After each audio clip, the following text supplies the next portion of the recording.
And we are live.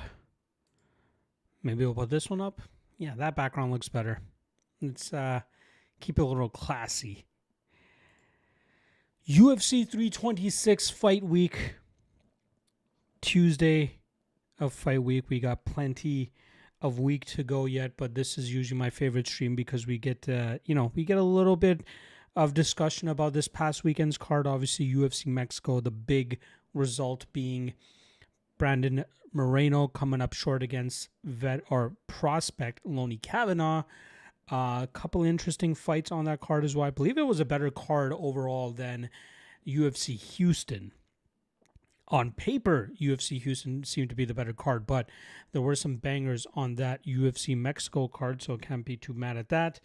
Then we can obviously talk about any and all related news. Obviously, we got some big fights announced over the last couple of days.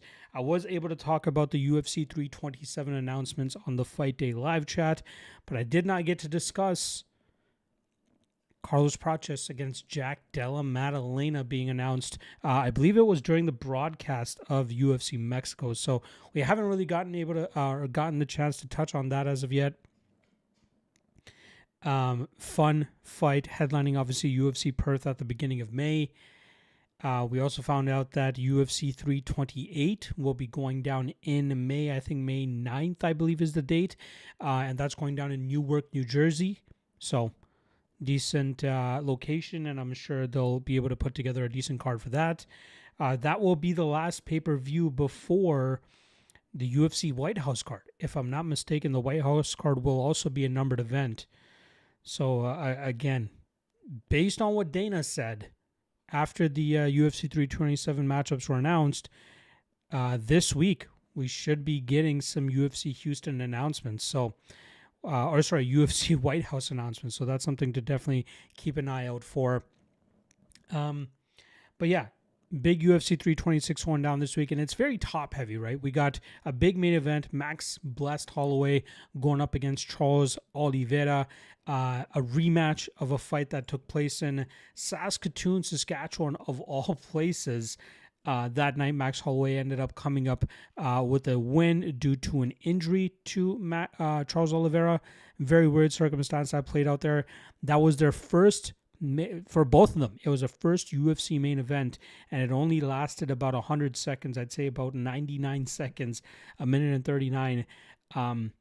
And yeah, that fight was over 10 years ago. That was August 23rd of 2015. So it's been a while since they've stepped in the cage. And obviously, their careers have really changed in that amount of time, right? Holloway goes out there, becomes one of the best featherweights to ever do it. Oliveira ended up going up to lightweight a few fights later, and he obviously created a legacy for himself at 155, winning the undisputed title, I think he won the interim title as well. I could be off on that, but defended it a few times, lost it on the scale, if you guys remember that. Before he went up against Justin Gaethje, he missed weight, so he was stripped of the title. But we all considered him pretty much a champion at the time. And then he ended up losing it to Islam Makhachev. So, they both carved out a solid legacy for themselves. It's interesting that, they fought at 145 and now are both coming up to 155 pounds. I'm not going to count out the fact that Max Holloway will probably go back down to 145 if the perfect opportunity presents itself. But when you have a guy like Volkanovski, who's beaten Holloway 3 times now, I doubt that we'll see Holloway jump down anytime soon. If a new champion ends up showing his face at 145, that's when I can assume we'll see Holloway go back down to 145. But as of right now, why cut the extra weight? He's kind of overcome the whole Dustin Poirier thing. Poirier was able to beat him twice at 155 pounds, and we always used to kind of rag on him that, hey, he's not cut out for 155, but after a dominant performance against Dustin Poirier, a knockout of Justin Gaethje, who's the current interim champion, I think he's kind of proved that he can fight at 155 pounds now, and now he's going up against Charles Oliveira, probably the most ruthless finisher in the UFC as well, and a guy that holds a few records, right? Let me just pull it up here. He holds a record for most UFC finishes with 21, most submission wins with 17, most fight night bonuses with 21, and he is tied in second with most UFC wins at 24. I believe the only guy with more wins than him is, I believe it's Jim Miller with 27. So I'm sure Oliveira, before he hangs up his gloves, will be able to get that under his record as well. I believe he has a bunch of lightweight records as well. You know, that those records that I just spoke about were strictly, the entire roster. But let's quickly look in terms of just going to all lightweights. Total fights, Charles Oliveira is number 8 with 24. So to think that he has, 17 wins at lightweight, tied for number 2 with Donald Cerrone and Beneil Dariush. You got Jim Miller with 24 wins. So Oliveira needs about another 7 wins there to try to tie that, assuming Jim Miller doesn't win or fight again. He's in second for lightweight finishes with 15. Jim Miller has 17. Let's see what else we got here for Oliveira. He is tied with Jim Miller for most lightweight submission wins at 11. So if he's able to pull off a submission win this weekend, he will be solely at number 1. What else do we got here? Other instances, total fight night bonuses at lightweight. Charles Oliveira is tied for first place with Joe Lozon. Shout out to anybody that remembers Joe Lozon. And knockdowns landed. Oliveira is tied in 10th with 7, and you got Melvin Gillard with 13, alongside Michael Johnson, who has 13 as well. And obviously Johnson fighting on this card against number 6, Drew Dober, who has 9 knockdowns landed. So, again, Oliveira's name sprinkled all over the books there. A very fun and entertaining fighter. And then when you throw him in there with a guy like Max Holloway, you know exactly what to expect in that type of fight. Shout out to my guy Wager Zone in the chat. Hope all is well with you as well, my friend. My guy Bunk Hoots in the chat as well. Appreciate you stopping by. Is that who I think it is? Bunk Hoots. Is that the... No, not the guy that I was thinking about. But regardless, still appreciate you stopping by. So I like to, jibber jabber on for the first couple minutes on these live streams to kind of let the comments start to roll in. These live streams are normally about you guys, taking on any and all questions, comments, concerns, whether it has to do with UFC 326 or any other relevant MMA news in the world, any fight announcements that have come. If you guys want to know my thoughts on certain matchups, maybe early predictions or something like that, I'm here for it. I am here for you guys for an entire 60 minutes chopping it up and really kicking it. Craig Smith saying, yes, sir, let's go. Love these live streams. Happy to have you along with it. Bunk Hoots, I'm the guy from Saskro. Yes, exactly who I thought it was. My guy, shoot me a DM, whether it's through Instagram, Patreon, whatever it is. Shoot me a DM. I want to reconnect with you real quick. Got something I just want to run by you real quick, so please hit me up. Wager Zone saying, I was so hyped. Kavanagh got the W this weekend. I parlayed Taryn and Kavanagh. That is greedy, motherfucker. Parlaying 2 big dogs. It worked out, so credit to you for being able to cash that ticket there. Big win for Kavanagh for sure. Kavanagh really came through. I really expected that fight to be competitive for the first maybe 2.5 rounds. Maybe a round and a half to 2 rounds. After that, I really thought Moreno was going to start to take over. Not so much that Kavanagh was going to slow down, but I thought we'd see Moreno kind of push a little bit heavier of a pace and really start to slow the youngster down there. But never really happened. Credit to Kavanagh for letting go with his leg kicks, his calf kicks that really seemed to cause Moreno a ton of trouble. Credit to Moreno for keeping his poker face as best as he could, but those calf kicks definitely did big damage, right? I think it was the 4th round where it seemed like the majority of that round was being controlled by Moreno, pushing Kavanagh against the cage, landing those knees to the thigh and to the knee. But then once Kavanagh got his distance, got back out into open space, he was able to land, just 2 or 3 calf kicks, and that was enough for like 2 of the judges to score that round in his favor, which, it makes sense. Those were the most damaging shots of the round, and even though they weren't as consistent or as carried as much longevity compared to what Moreno was doing, again, damage is the number one reason, or at least the number one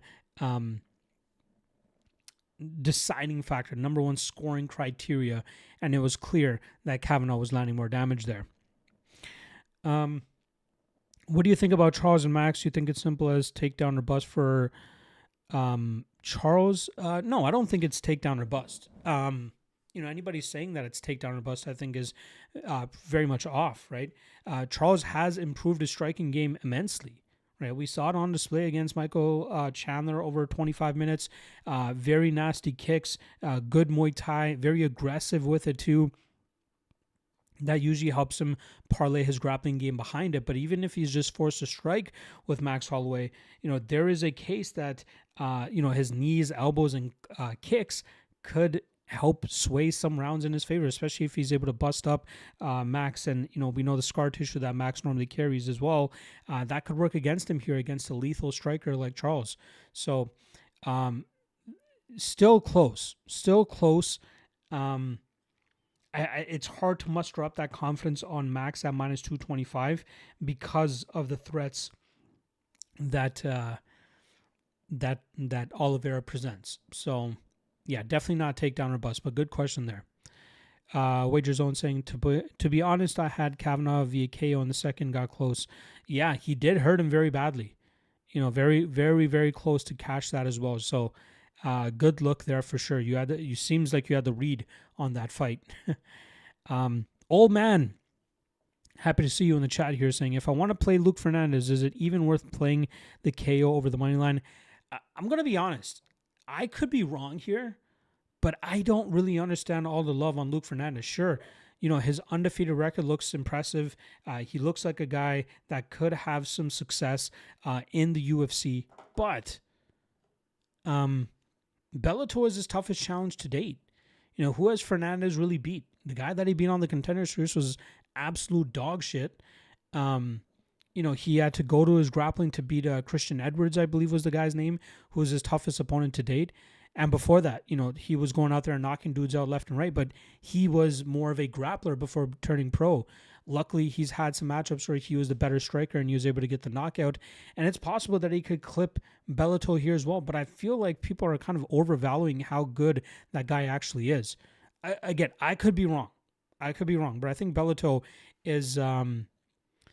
I think he's a good underdog. I think he's a guy that could definitely test Fernandez. And I have my question marks, especially about those guys that come out of that region. Now, obviously, Philadelphia has made a pretty decent name for themselves with Joe Pyfer, Sean Brady, obviously, until he ran into Michael Morales. Who else is there? You got Andre Petrosky, who's kind of middling now in the UFC. I don't know if I'm missing anybody from that Philadelphia area, but Joe Pyfer seems to be their biggest guy. At least out of that Dante Rivera BJJ gym.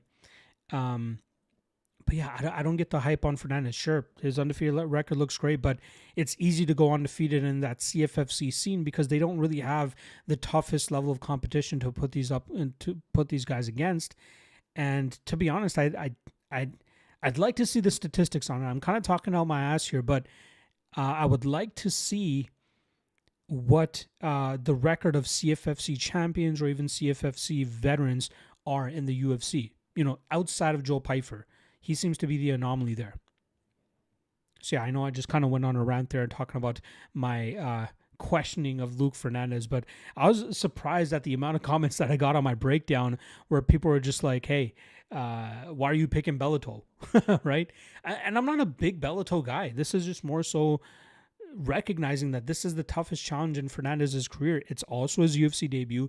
It's also him debuting in front of a giant crowd, which usually doesn't really help the UFC jitters or anything like that. Whereas you have Bellator, who's already had a few fights in the UFC. He's had a couple wars. He has the experience. If his chin can hold up early here, I think his defensive grappling could have hold up enough, and he can really drag this into being a tougher war than Luke Fernandez is used to fighting. So, yeah, just a couple things to think about there for Luke Fernandez. Craig Smith saying, I'm going on a basis that 2 main event dogs won in a row. We're going to get a favorite cashing here. I had somebody else ask me about that earlier today. Like, there's got to, or yesterday, I think it was, they're like, there's got to be a favorite that eventually ends up winning, right? You got Alexander Hernandez, who fumbled the bag. You got Brandon Moreno, who fumbled the bag. But I don't like really looking into, those types of trends. You take trends into consideration in certain spots. I just don't think you can do it based off of where a fight is placed on a card. It's all subjective. It is all matchup based. It is all, case by case. And in this instance, sure, Holloway is favored to win, but, to fade a killer like Charles Oliveira at minus 225, I would think twice about that.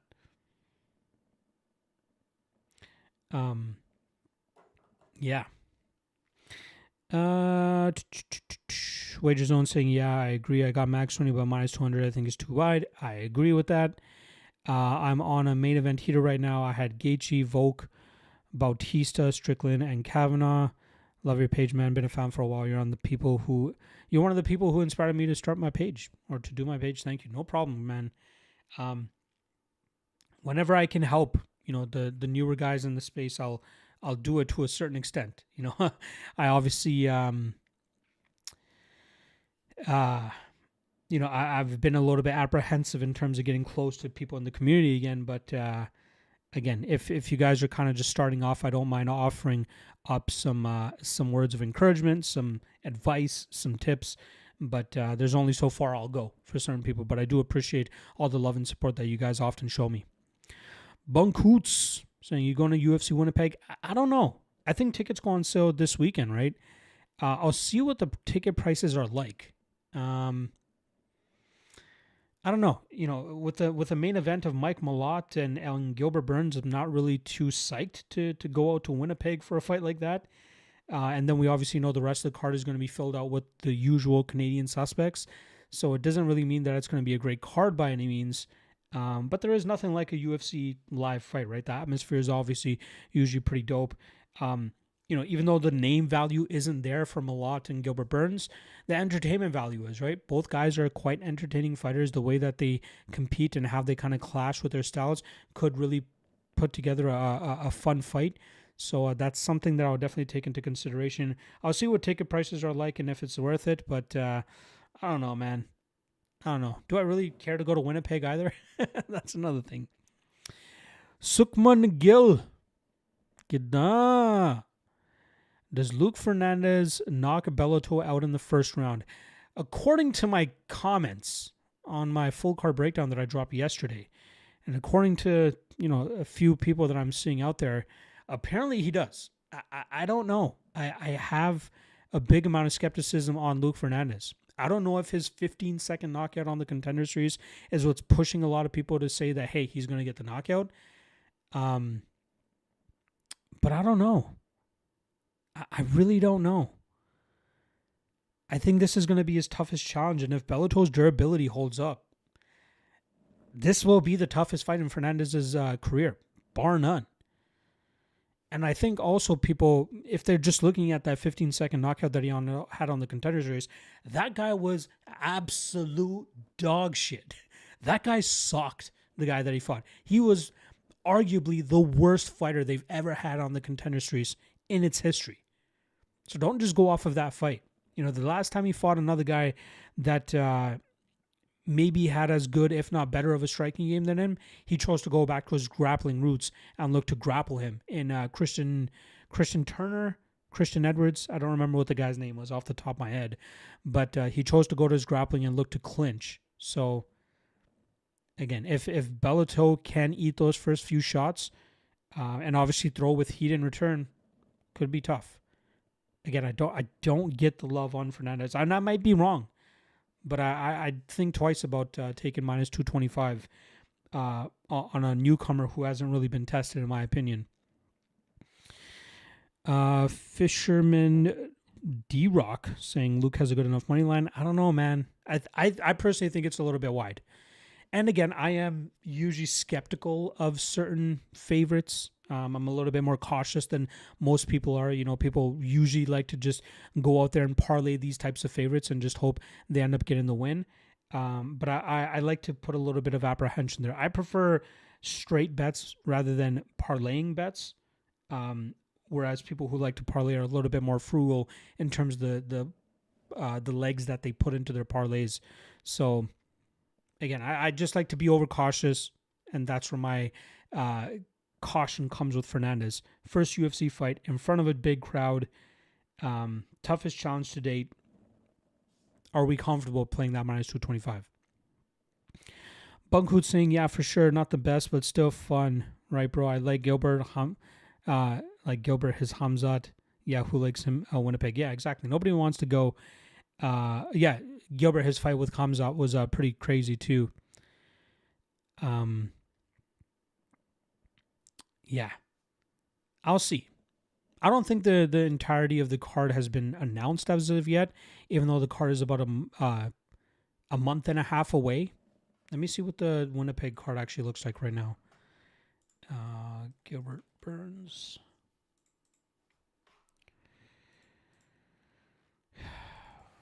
So there's 3, 6, 8 fights announced for the card so far.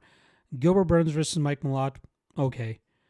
You obviously knew we were going to get Jasmine Jasdovicius. She's taking on Karine Silva. That could be decent. John Castaneda versus Mark Vologden. Excuse me. That could be a fun fight. Mitro Poso versus Alan Nascimento. Again, decent MMA nerd fight. Dong Hun Choi against Andre Lima could be fun. Melissa Croden versus Daria Zelezniakova. Robert Valentin versus UFC newcomer Julian LeBlanc. And the return of Tanner Boser going up against Gokhan Surikam. There's not one fight on there where I'm just like, I need to go to fucking Winnipeg to watch these guys fight. So I'm expecting maybe 5 more fights, max 6 more fights being announced for that. But even that, like, if they're setting the precedent at Mike Malott versus Gilbert Burns, what are we going to get? Are we going to get a Charles Oliveira fight? Or sorry, not Charles Oliveira, Charles Jourdain fight on there? That could be the best they could do right now, is give us a banger that includes Jourdain. But I don't know. Tickets would have to be super fucking cheap for me to be like, I'm down to go. Because there's obviously the travel and all that shit involved to get out to Winnipeg. But we'll see. We'll see. Tyler Betts, again, made it early. You don't comment much, but you do find yourself in these chats, and I appreciate that. Fisherman saying, I agree, lines are always wide, unfortunately. For sure. Yeah. I'd just be cautious on Fernandez. That's all I'm going to say. I would just be cautious. Bunkud saying, yeah, that's what I mean, bro. Exactly. Wager Zone saying, do you think Cody G is washed at this point? I think he is. Like, I think he has a solid 1 round in him. Like, he showed against Raoni Barcelos, but, like, I think it goes downhill from there. If he's not able to get that early knockout and he faces a guy that's going to constantly pressure him, I think we often see him struggle. And I think that we see him struggle this weekend. I think we see him struggle big time against Xiaolong. I know the strength of schedule for Xiaolong has not looked the greatest, but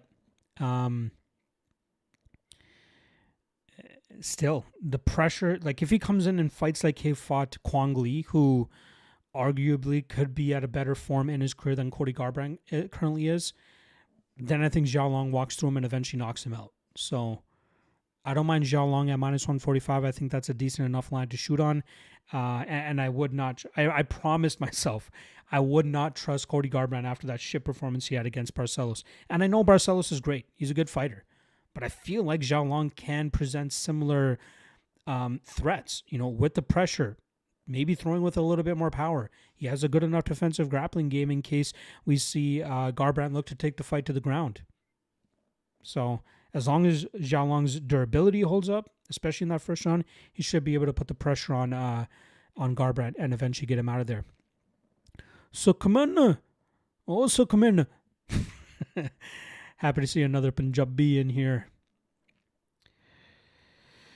Craig Smith saying Winnipeg card is a mish. I love our Canadian guys, but not that much. Right? Exactly. Like, I would rather go to fucking Ottawa than Winnipeg. Right? At least Ottawa, there's a little something to do. You got Byward Market out there. It's a better small town than Winnipeg. That's for sure. I don't know why they ended up making that change. Right? From all accounts, it was supposed to be Ottawa, but then last minute they changed to Winnipeg. I'm not sure the reasoning behind that, but yeah. Who's going to fucking Winnipeg? Bunkhoot's saying that Melissa Croden, I want to see her, Alberta, and Tanner Bozer. I met him at a club in Edmonton. He was a bouncer. It was a trip. Yeah. Bozer is a cool dude. Bozer is definitely a cool dude. I like me some Melissa Croden as well. I think Melissa Croden, she's talented. She's violent as well. That's something that I very much enjoy about her.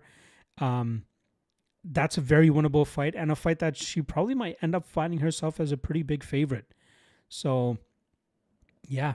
And again, if Eileen Perez finishes you, more than likely Melissa Croden is going to finish Daria Zalesniakova as well. So, we'll see what that fight is lined up at when we see the odds there. Tyler Betts, salute to you as well, my friend. I Am Saturday. Shout out to I Am Saturday. Killing the content game. Best of luck to you as well this weekend, my friend. And thank you for stopping by. I really appreciate you coming out here and showing some love. It means a lot. Thank you, brother. Thank you.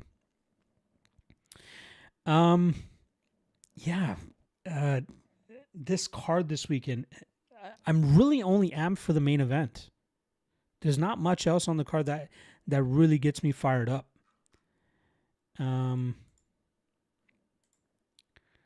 Let's see. Let's just quickly look at it again. Bohalio versus De Ridder, high stakes middleweight fight there, but again, not super intriguing. Rob Font versus Raul Rosas Jr. is a prelim headliner at best, yet it's the third fight from the top. Drew Dober versus Michael Johnson, a perennial prelim fight, could be a banger, but not a numbered card type of fight or main card fight. Gregory Rodriguez versus Bruno Ferreira, another prelim headliner, could be a banger. I'd say maybe out of the entire card, that might be the one that I'm looking forward to second most behind the main event, maybe third most. The one that really gets, like the nerd in me that really gets fired up is Cody Durden versus Nyamjirgal Tumendemberl. That's going to be a banger of a fight. That's going to be a fun fucking fight.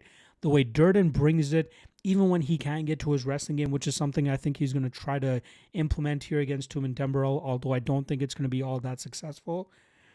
And then to go out there and bang with a dude like Tumendemberl, who we know is going to throw absolute bangers as well and just throw haymakers. How that fight hits the scorecards, I don't know. I'm expecting that fight to finish inside the distance. But I'd say that fight, I'm looking forward to second most. And then Rodriguez Ferreira.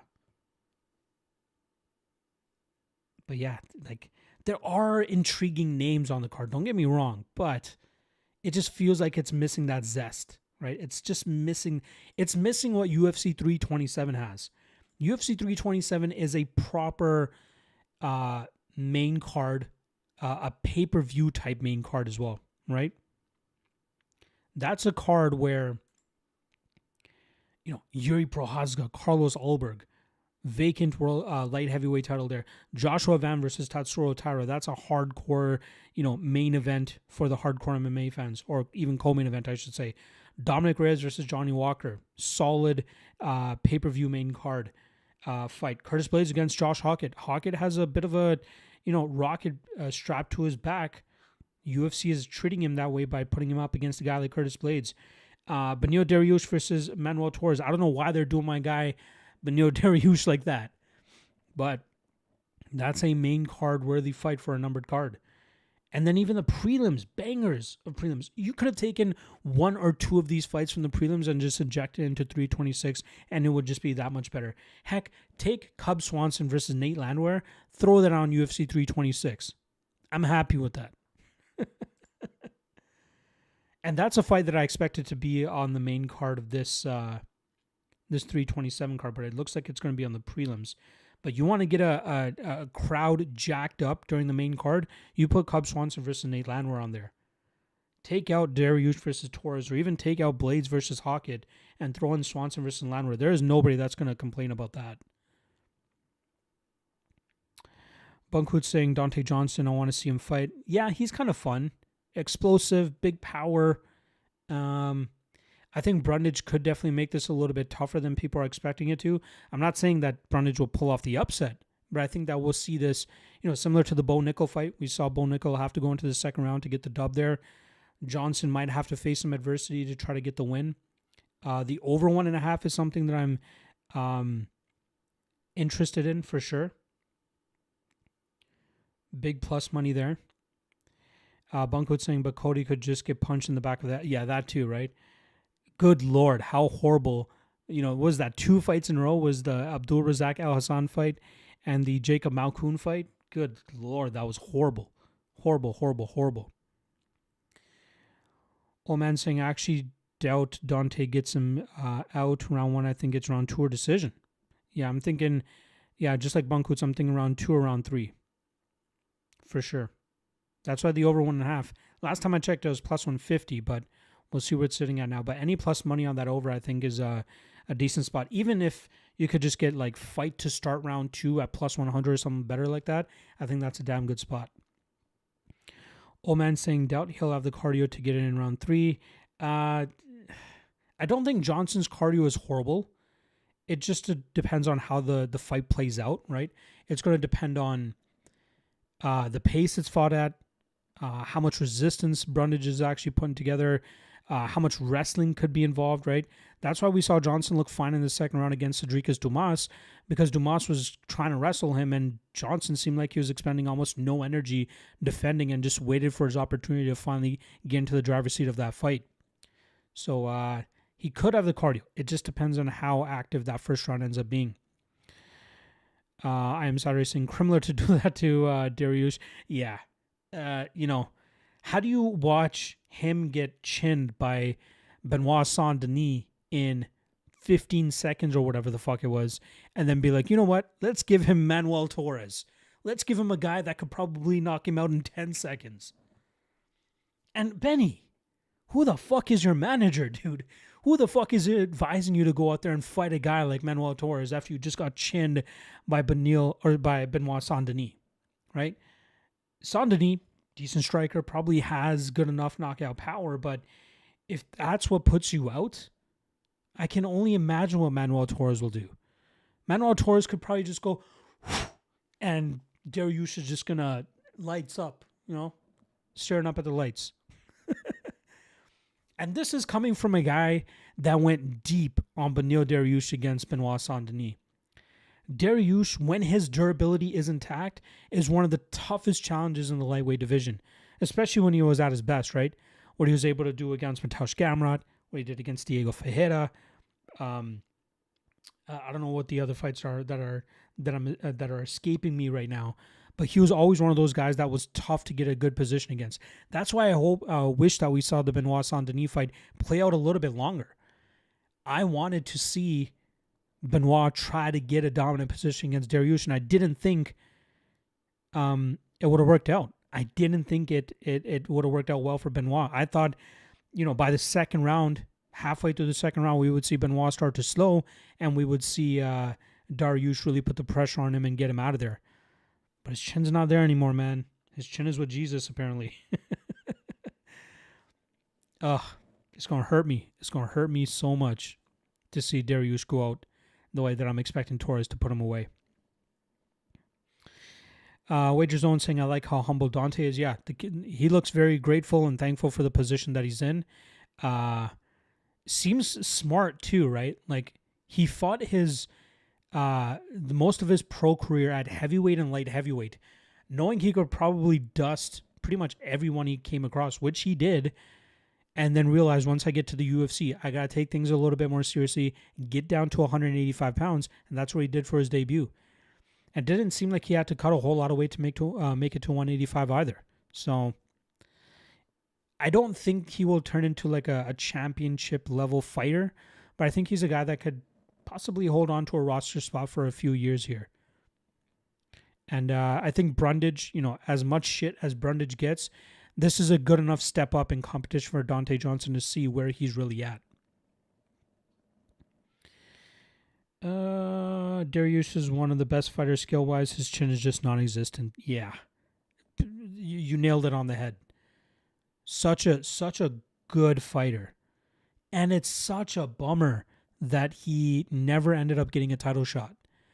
Remember that crazy run that he was on? Like, he was on this crazy run, and then he got that number one title fight against, or number one contender fight against Charles Oliveira. I think that fight actually even happened in Canada. Yeah, that fight happened in Vancouver, co-main event of Nunes and Aldana. And he was winning 3.5 minutes of that fight before Oliveira ended up bonking him and putting him away. And then that was the beginning of the end, right? So he had a 3-6-8 fight winning streak. Wins over Mateusz Gamrot, Tony Ferguson, Diego Ferreira, Scott Holtzman, the crazy battle he had against Drakkar Klose. Excuse me. And then runs into Charles Oliveira. Oh, wait, let's give you Arman Tsarukyan after that, who fucking starches him in 64 seconds. That was 6 months later. Then he took a full 1.5 years off, came back against Renato Moicano. We cashed him as an underdog there. I think I had him there.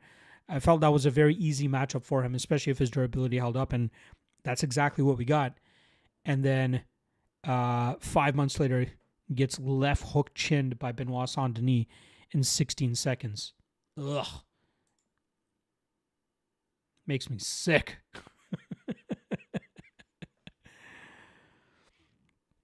I'm Saturday saying put that manager on a watch list. Probably. Let me see. Is it Ali that manages him? Yeah. Beneil Dariush is managed by Ali Abdelaziz of Dominance MMA. Ali should be, he should be put on the watch list. I'm sure he's already on the watch list. All those terrorist allegations and all that shit. Who's Manuel Torres represented by? It would be hilarious if it's also Ali.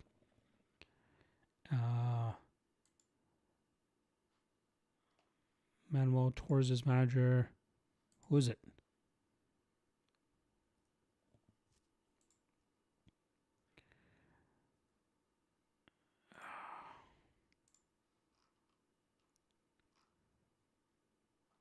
Okay. Probably some dude from Mexico. Can't really see who exactly it is.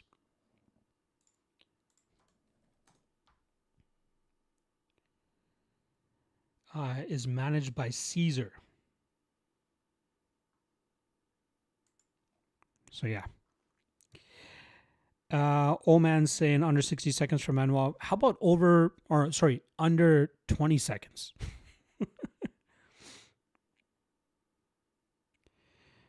Wager Zone saying, same bro, I went heavy on him against BSD. Yeah. We're getting a damn good line as well, right? Old man saying, did you guys see Dante get head kick KO like 3 years ago? It was in the amateurs. Yeah. I think it was a recognizable name too, right?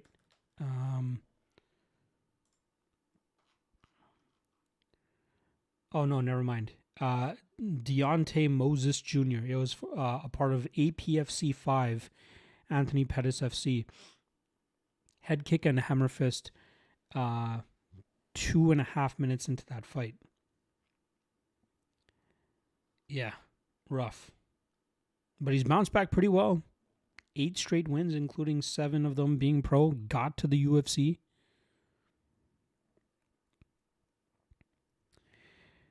Wager Zone saying makes sense. Ali only cares about his own pockets, not fighters. Exactly.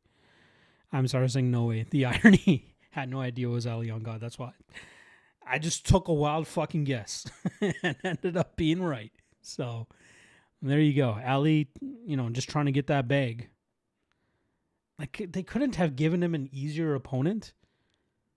Like, what does a win over Manuel Torres do for Beneil Dariush? Hey, I beat a guy that could probably send my head to fucking Neptune. Not going to help him in the rankings. Not going to help him try to get closer to a title shot, which I'm sure is a foregone conclusion at this time that he's not going to get anywhere near that title.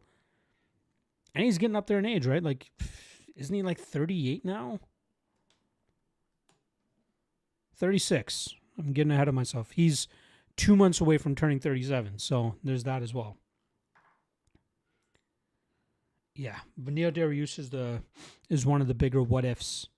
Had he, gotten his chance to actually fight for a title, and that's the issue with the lightweight division, right? There was so much holdup with Makhachev and Oliveira. Well, Oliveira was actually defending it, but Makhachev was kind of putting it to a little bit of a standstill, having those back-to-back matches against Volkanovski. Like, I understand the first Volk fight, that makes complete sense, but to rematch Oliveira and then have Oliveira pull out and in-step Volkanovski, it shouldn't have been Oliveira to begin with, right? It should have been somebody else. Because Oliveira was... Wow. Okay, maybe I'm talking out of my ass a little bit here, but so Oliveira loses the title to Makhachev. Or, if you guys remember, so he fought Justin Gaethje before Makhachev. That was the fight where he lost his title on the scale. Then the vacant title gets put on the line against Makhachev. Makhachev wins. Charles Oliveira goes on and fights Beneil Dariush, beats Dariush, and gets a title shot. Or scheduled for a title shot before he ends up pulling out. So if Dariush won that fight, he probably would have got Dariush and Makhachev. But that will happen no more, for sure.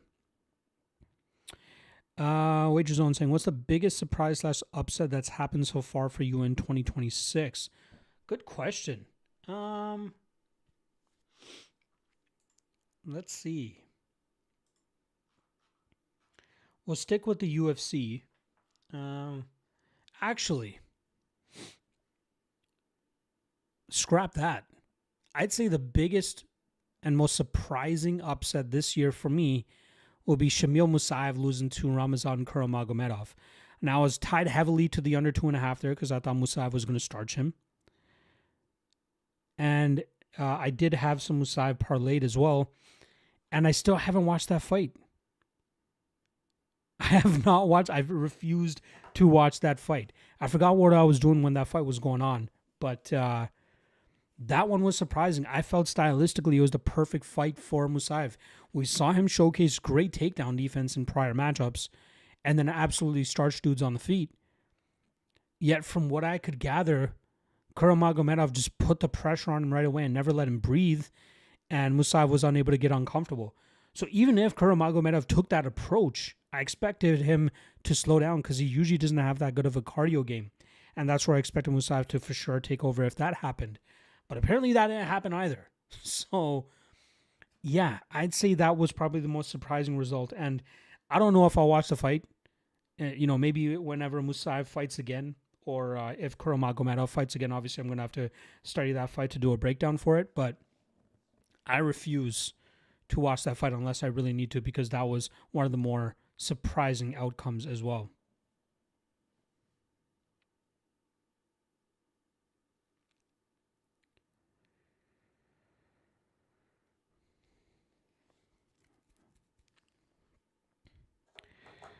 My wife is just pulling in right now, so I want to kind of mute the mic because Alfred, who's just by my feet right now, is going to go off as soon as the door opens. So I want to kind of mute that and save you the ears on you guys. So just give me 1 second here.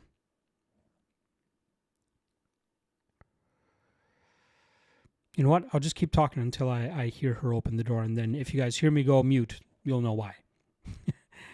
Wager Zone saying, oh man, yes. I had Musayev in every parlay and money on him live. Yeah. That was very, very weird. Wager Zone saying he got beat for 3 rounds and then Musayev whooped him towards the end of the 4th and 5th, but it was too late. Still, very surprising result there. In terms of UFC, like any outcome that's kind of surprised me, like in hindsight, I should have known that it was, Gaethje was going to be as competitive and obviously as dominant as he was. All right.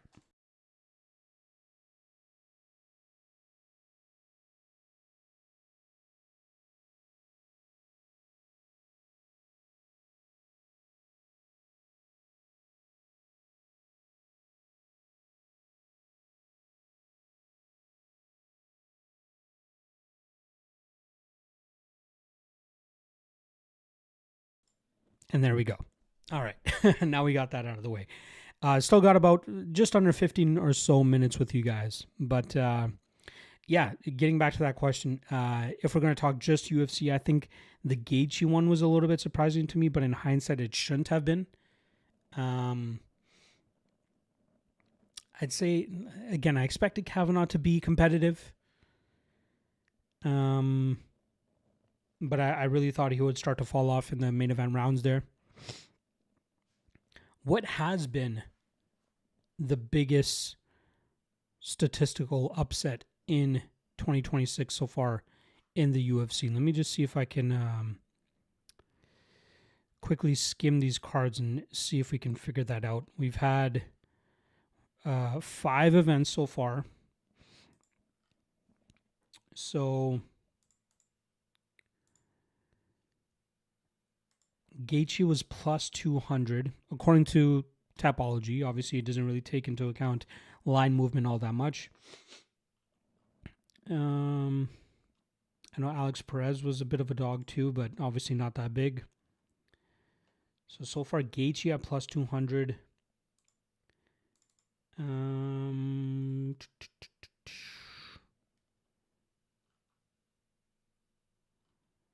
Conoffley, kind of.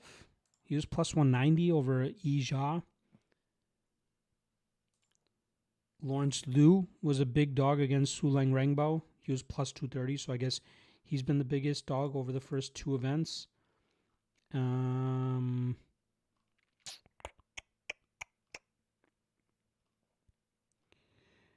Yanni Vasquez almost pulled off the biggest upset when he heard Javid Bashrat. It's looking like it's going to be Lawrence Liu was the biggest dog.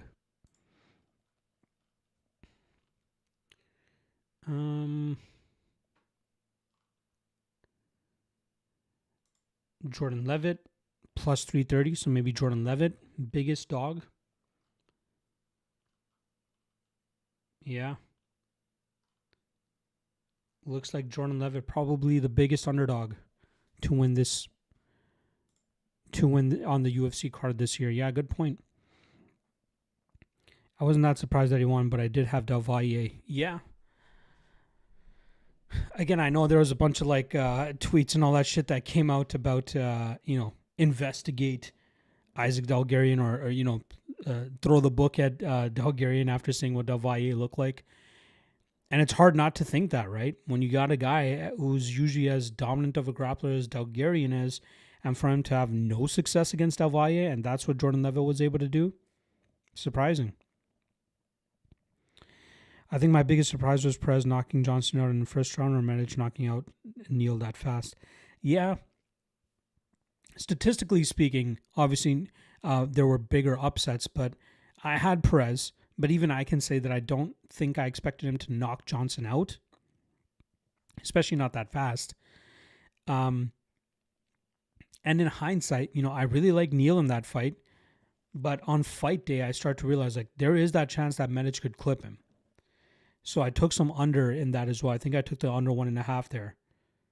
And it ended up, helped hedge a little bit of the L that I took on Jeff Neal that night. But yeah, poor Jeff Neal, man. That would have been such a great comeback story for him. But Medic is a bad man. Medic is one of those guys, similar to Charles Oliveira. Like earlier in Oliveira's career, he was a guy that, we would often say he would quit when the going gets tough. He was a glass cannon, if anything. That's what I used to say about Medic. But Medic has really come into his own. He's really gotten the confidence. He's throwing with more confidence. He's throwing with nasty speed. Crazy. Looking forward to seeing how the UFC matches him up moving forward. And also, just his genuine nature, just his just as like how Dante Johnson, how Wagerzone said Dante Johnson is humble. Like Medic is humble as hell. He's like, I may not win every fight, but I'm gonna come out here and win more often than not. I'm gonna win as much as I can and give you guys a show as much as I can. So shout out to Medic. Definitely won a lot of my my respect. Yusuf saying, how are you, man? I'm watching you from Saudi Arabia. Shout out to my guy tuning in from the Middle East. Stay safe out there, my friend. I'm sure Saudi is fine, but we know there's some crazy shit going on over there. I've seen enough. And give me Alex. Give you Alex? What do you mean? But yeah, Alex, speaking of Alex Perez, he is another guy that kind of reminds me of Benio Darius, who's kind of underachieved in the UFC. At least he got a title shot against Davison Figueiredo, and then obviously got tapped out pretty quickly in that fight, and then he got run over by Alexandre Pantoja. But he's a guy also that a lot of people saw championship potential in him too, right? If you guys, if I remember correctly, he was,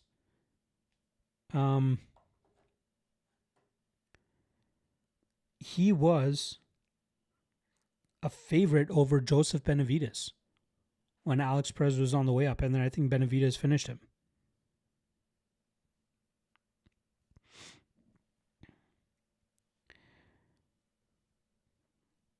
Give who Alex Pereira? Medic?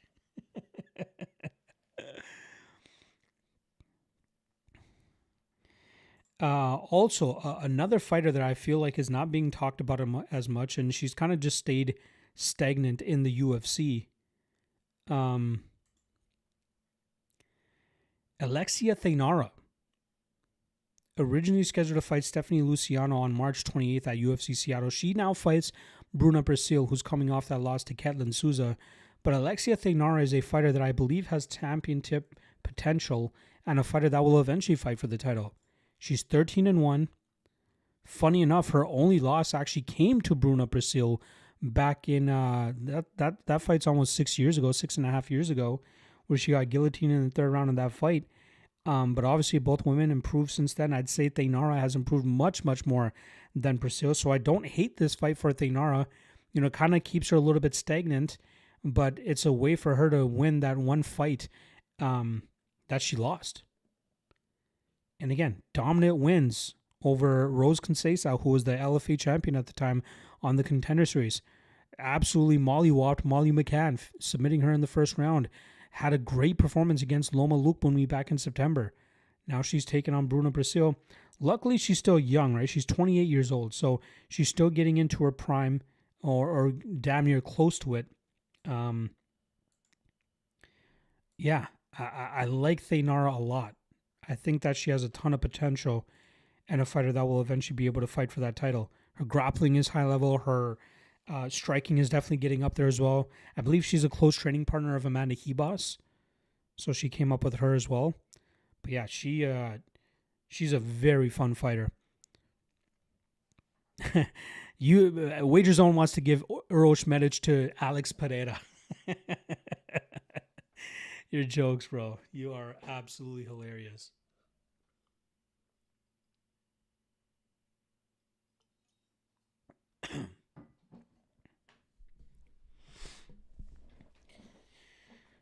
Yusuf saying crazy things are really happening in the Middle East, man. I hope I'm still alive at least until Saturday night. For real though, are you have you I'm certain, again, I don't keep on top of this stuff all that well. I'm assuming you guys are safe where you're at, right? There's nothing really happening. Like I think Dubai got hit, if I'm not mistaken, which obviously not near Saudi Arabia, or at least where you would be at. I'm assuming you guys are okay in Saudi there. But yeah, you definitely got to watch Charles versus Max too before a bomb comes raining down on you guys. So I do honestly very much appreciate you stopping by and watching the stream. Wager Zone, good night to you as well, my friend. I'm going to stick around for a couple more minutes here, just taking these last few questions and comments. And again, I'll just get in these quick little plugs.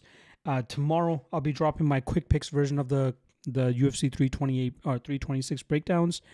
Thursday, I'll be back for the best bets segment. Friday, I'll be back for the weigh-in recap. Saturday, fight day live chat, 1 p.m. Eastern to 2 p.m. Eastern. It is still up in the air whether I will be doing a watch party, and that really hurts for me to say because I really want to watch 326 with you guys, but there is probably some personal stuff that's going to come up on Saturday that will keep me from doing that. But again, I guaranteed at least two watch party live streams a month, and we're just kicking off March. So if I don't do next week, that means I'll at least do the next 2 out of 3 weekends.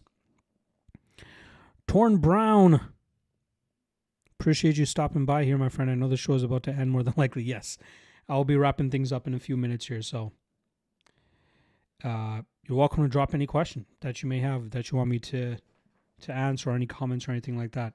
Happy to help you out there, my friend. But yeah, usually Tuesdays, 8 p.m. Eastern to 9 p.m. Eastern.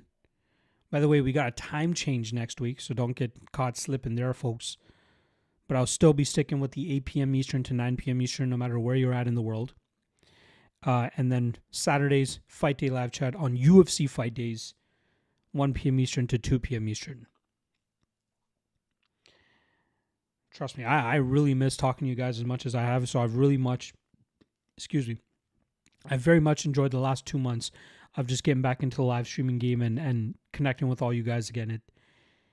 It reminds me of how much fun I really had doing this thing. And the fact that you guys are coming out here, we're not doing crazy numbers or anything like that, but the fact that we have an engaging and solid community, I'm happy about that. So I can't be upset in terms of the love that you guys are showing me. There is also Octagon. What's the number here? Octagon. Where am I missing? Oh yeah, Octagon 85 goes down Saturday morning. I'm going to be skimming that and possibly giving out a player or two on the Lock of the Night Patreon page. Again, I don't cover Octagon as closely as I used to over the last 2 years. I just need a little bit more free time. I need a little bit more time to kick back, recharge my batteries so I'm not overworking myself. So I kind of cut my content down from Octagon and KSW. I'll still skim those cards, and if anything stands out to me, I'll research those matchups. But for the most part, I'll be off those.